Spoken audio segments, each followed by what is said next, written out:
हरे कृष्णा, राधे राधे। देखिए, आज का जो वीडियो है वो श्री कृष्ण से प्रेरित है और श्री कृष्ण के बारे में है। मैं आपको अब से श्री कृष्ण की लीलाओं के बारे में बताऊंगा। तो जिसने भी मेरा चैनल सब्सक्राइब नहीं किया है वो सब्सक्राइब कर लें, और जिसने सब्सक्राइब कर रखा है वो वीडियो को ज़्यादा से ज़्यादा लाइक करें, शेयर करें फ्रेंड्स एंड फैमिली में। क्योंकि मैं जो कुछ भी बताऊंगा श्री कृष्ण से रिलेटेड बताऊंगा, श्री कृष्ण के बारे में बताऊंगा। देखिए, प्रत्येक व्यक्ति भगवान श्री कृष्ण की खोज में होता है। कुछ लोगों को अनुभव नहीं होता है कि वे खोज में है या किंतु वे खोज में रहते हैं।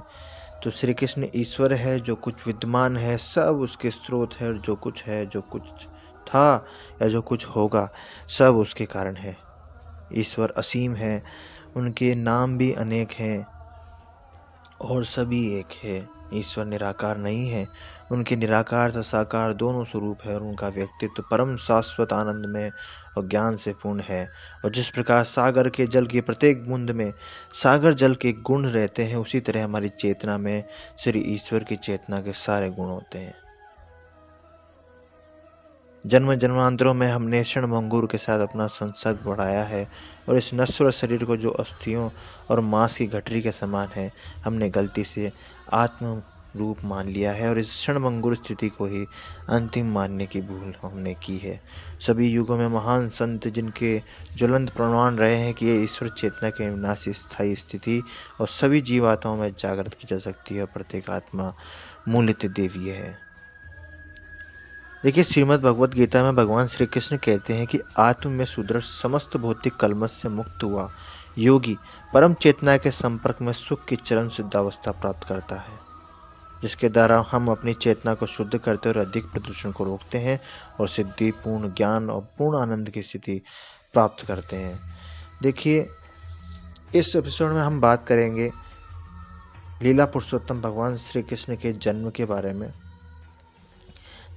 ऐसे तो सबसे पहले क्या हुआ था कि इसमें हमारी जो माता है श्री कृष्ण जी की,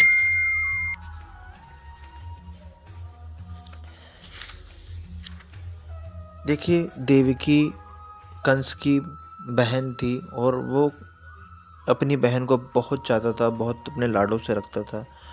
तो देवकी की शादी जो है वसुदेव से हुई थी, और जब शादी वगैरह सब कुछ हुआ था, होने के बाद में जब वो घर आ रहे थे, तब खुद रथ को कंस हाँक रहा था और वो बहुत खुश था। तभी अचानक एक आकाशवाणी होती है ब्रह्मा जी के द्वारा, और आकाशवाणी में कंस को ये कहा जाता है कि उसकी मौत का कारण देवकी की 8वीं संतान होगी।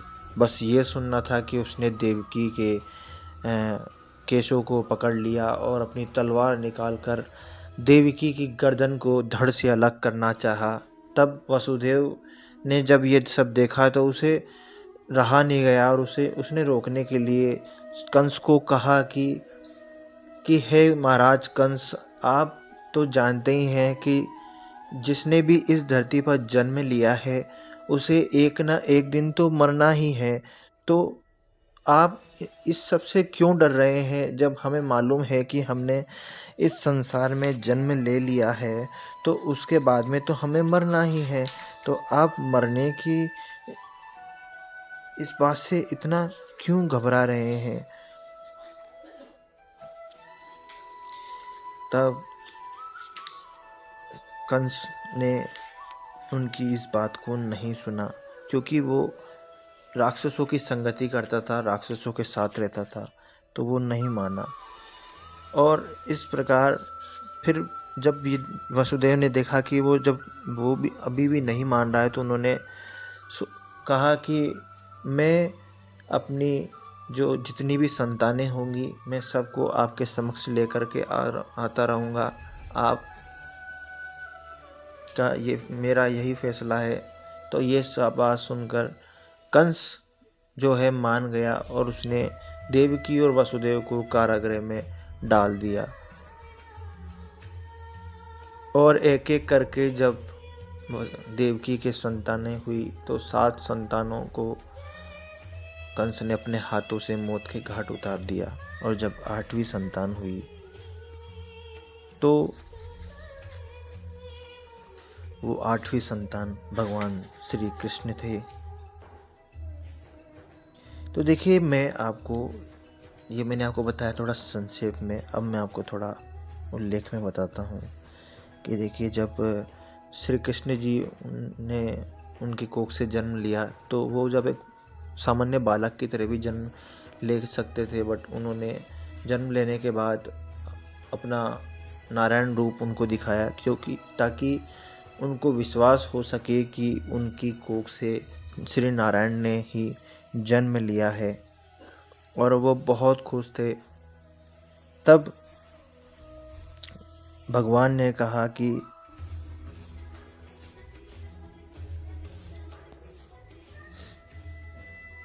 देखिए, जब भगवान ने कहा कि हे माता स्वयंभू मनु के कल्प में मेरे पिता वसुदेव एक प्रजापति के रूप में थे, जिनका नाम सूतपा था, और आप उनकी पत्नी पृष्टि थी। उस समय ब्रह्मा ने प्रजा बढ़ाने की इच्छा से आपसे संतान उत्पन्न करने के लिए कहा। आपने अपनी इंद्रियों को वश में करते हुए कठोर तपस्या की। योग पद्धति में प्राणायाम का अभ्यास करते हुए आप पति पत्नी दोनों ने वर्षा, वायु, कड़कती धूप जैसे भौतिक नियमों के सारे प्रभावों को सहन किया। आपने समस्त धार्मिक नियमों का भी पालन किया। इस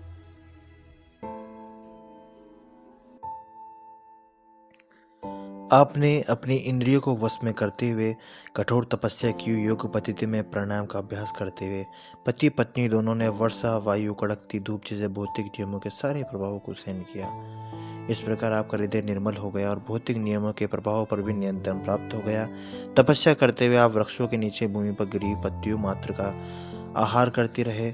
तब स्थिर मन और इंद्रिय निग्रह द्वारा आपने मुझसे अद्भुत वर प्राप्त करने के लिए मेरी पूजा की। आप दोनों ने देवताओं की गणना के अनुसार 11,000 वर्षों तक कठोर तपस्या की। इस अवधि में आपका मन मुझ में ही लीन रहा। जब आप भक्ति कर रही थी और अपने मन में निरंतर मेरा ध्यान कर रही थी, तब मैं आपसे अत्यधिक प्रसन्न हुआ। और हे निष्पाप माता, अतः आपका अंतकरण नित्य ही विशुद्ध है। उस समय भी मैं आपके समक्ष इसी रूप में आपकी इच्छा पूर्ति के लिए प्रकट हुआ था और आपसे मनवांछित वर मांगने के लिए कहा था। उस समय आपने चाहा था कि मैं आपके पुत्र रूप में जन्म लूं। यद्यपि आपने मेरा साक्षात दर्शन किया था, तो तथापि आपने मेरी माया के प्रभाव के कारण व्यापक बहुबंधन से पूर्ण मुक्ति न मांगकर मुझे अपने पुत्र के रूप में मांगा था। दूसरे शब्दों में श्री भगवान ने प्रकट होने के लिए इस जग में पृष्टि तथा सूतपा को अपने माता पिता के रूप में चुना। जब भी श्री भगवान मनुष्य रूप में अवतरित होते हैं, उन्हें माता पिता की आवश्यकता होती है। उन्होंने पृष्टि तथा सूतपा को शाश्वत माता पिता के रूप में चुना, इसलिए पृष्टि तथा सूतपा दोनों ही मुक्ति की याचना न कर सके। मुक्ति उतनी महत्वपूर्ण नहीं होती है जितने कि श्री भगवान की दिव्य प्रेमा भक्ति होती है। श्री भगवान चाहते तो पृष्टि तथा सूतपा को तुरंत मुक्ति प्रदान कर सकते थे, किंतु अपने विभिन्न अवतारों के लिए उन्होंने इसी भौतिक जगत में बनाए रखना उन्हें श्रेयस्कर समझा। जैसा कि आगे वर्णन किया गया है कि श्री भगवान से उनके माता पिता बनने का वर प्राप्त करके पृष्टि तथा सूतपा दोनों अपनी तपस्या छोड़कर घर चले गए और पति पत्नी के रूप में रहने लगे, जिससे वे साक्षात परमेश्वर को पुत्र रूप में उत्पन्न कर सके। और कालक्रम के पृष्टि गर्भवती हुई और एक शिशु को जन्म दिया। श्री भगवान वसुदेव तथा देवकी से कहा कि उस समय मेरा नाम पृष्टिगर्भ था और अगले कल्प में आपने अदिति और कश्यप के रूप में जन्म लिया और तब मैं उपमुंद्र नाम से आपका पुत्र बना। उस समय मेरा स्वरूप एक बोने जैसा था, जिससे मैं वामन देव के नाम से विख्यात हुआ। मैंने आपको वर दिया था कि मैं 3 बार आपके पुत्र रूप में जन्म धारण करूंगा। पहली बार मैं पृष्टि सूतपा से जन्म लेकर पृष्टिगर्भ कहलाया, दूसरी बार में अदिति और कश्यप से जन्म लेकर उपेंद्र कहलवाया, और अब तीसरी बार में देवकी और वसुदेव से श्री कृष्ण नाम से उत्पन्न हुआ हूँ। मैं इस विष्णु रूप में इसलिए अवतरित हुआ हूँ कि आपको विश्वास दिला सकूँ कि उसी श्री भगवान ने पुनः जन्म धारण किया है। मैं चाहता तो एक सामान्य शिशु के रूप में प्रकट हो सकता था, किंतु जब आपको विश्वास न होता कि आपके गर्भ से मुझे श्री भगवान ने ही जन्म लिया है।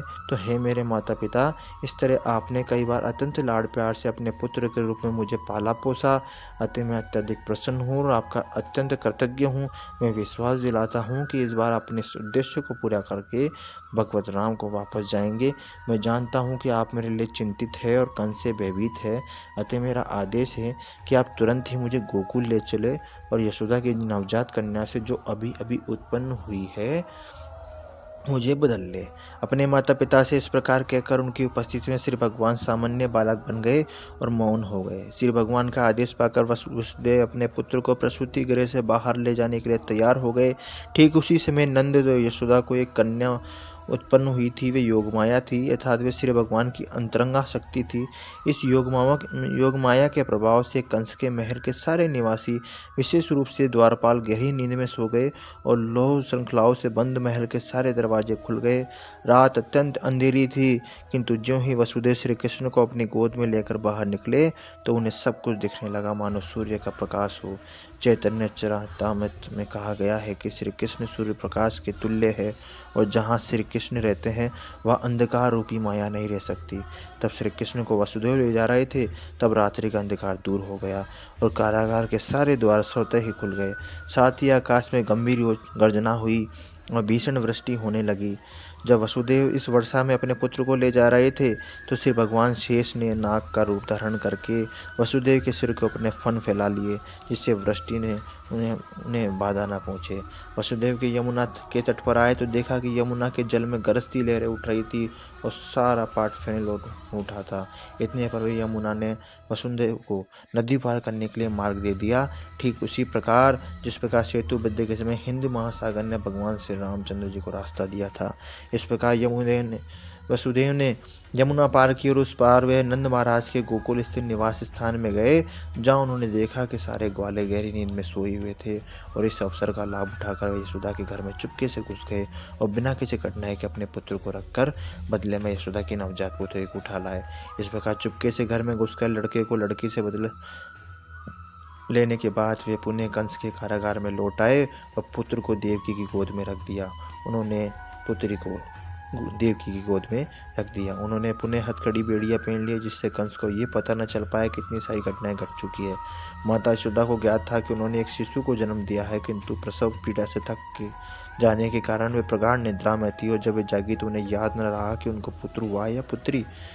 इस प्रकार लीला पुरुषोत्तम भगवान श्री कृष्ण के अंतर्गत भगवान श्री कृष्ण का जन्म नामक तीसरे अध्याय के भक्ति वेदांत तात्पर्य पूर्ण हुआ। इसी के साथ मैं इसका आगे का भाग में आपको अगले वीडियो में बताऊंगा। और मैं आपको इसी प्रकार भगवान कृष्ण की सारी लीलाओं के बारे में बताऊंगा। अगर आप भी भगवान कृष्ण की सारी लीलाओं को जानना चाहते हैं और सुनना चाहते हैं तो प्लीज़ मेरे चैनल को सब्सक्राइब करें, ताकि आप श्री कृष्ण के सारी लीलाओं के बारे में जान सकें। तब तक के लिए अलविदा लेते हैं। हरे कृष्णा, राधे राधे। फिर से मिलेंगे आगे के भाग में एक नई लीला के साथ। श्री कृष्ण की राधे राधे।